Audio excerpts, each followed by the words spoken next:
সুনামগঞ্জের সীমান্তবর্তী পাহাড়ি গ্রাম খাবার পানির তীব্র সংকট দেখা দিয়েছে। দূর দূরান্তের ঝর্ণা ও চড়া থেকে আনতে হয় খাবার পানি। পাহাড়ের বাসিন্দাদের অভিযোগ, পানির সংকটের কথা বারবার বিভিন্ন দপ্তরে বলেও কোনো সুরাহা হচ্ছে না। পাহাড়ি এলাকায় নলকূপ বসানোর খরচ বেশি, তাই সুনামগঞ্জের তাহিরপুরের পাহাড়ি এলাকার বাসিন্দাদের নির্ভর করতে হয় ঝর্ণা ও ছড়ার পানির উপর। বছরের অন্য সময় প্রাকৃতিক উৎসের পানিতে চাহিদা মিটলেও বিপত্তি বাধে শুকনো মৌসুমে। অক্টোবরের শেষ দিক থেকে ঝর্ণা ছড়ার পর্যাপ্ত পানি পান না টিলার বাসিন্দারা। বারেক টিলা, মাঝের টিলা, চাঁদপুর টিলা সহ সীমান্তের ৮ গ্রামের মানুষকে বিশুদ্ধ পানির খোঁজে ছুটতে হয় দূর দূরান্তে। তুলা পানিটা খাওয়াটাই মনে করেন যে অনেক কষ্ট হইতেছে।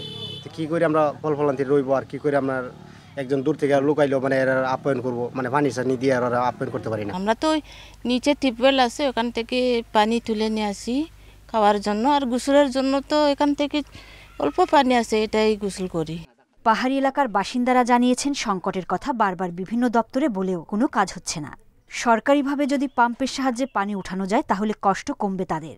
এটার একমাত্র সমাধান টিউবওয়েল গেড়ে এবং এটা পাম্পের মাধ্যমে এখানে ট্যাঙ্কি তৈরি করে প্রত্যেক বাড়িতে বাড়িতে সাপ্লাই দেওয়া। অনুরোধ কথা ছিল মেম্বারে চেয়ারম্যান, এরা কিছু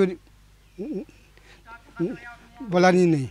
জনস্বাস্থ্য প্রকৌশল বিভাগ জানিয়েছে, কিছুদিনের মধ্যে জেলায় বেশ কিছু টিউবওয়েল বসানো হলে দূর হবে পানির কষ্ট। 4000 সাবমার্জিবল পাম্প আমরা পুরো সুনামগঞ্জ এর জন্য আমরা ইতিমধ্যে বরাদ্দ করেছি। ঠিকাদার নির্বাচন হয়েছে, মাঠ পর্যায়ে কাজ ইতিমধ্যে শুরু হয়ে গেছে কিছু জায়গায়। ইনশাল্লাহ আমরা এই বছর আমরা 4000 টিউবওয়েল দুস্থ মানুষদের মাঝে আমরা পৌঁছে দিতে পারবো। সীমান্তে টিলার উপর বসবাসকারী ১৫০০ মানুষ ভুগছে বিশুদ্ধ পানির সংকটে। Independent news.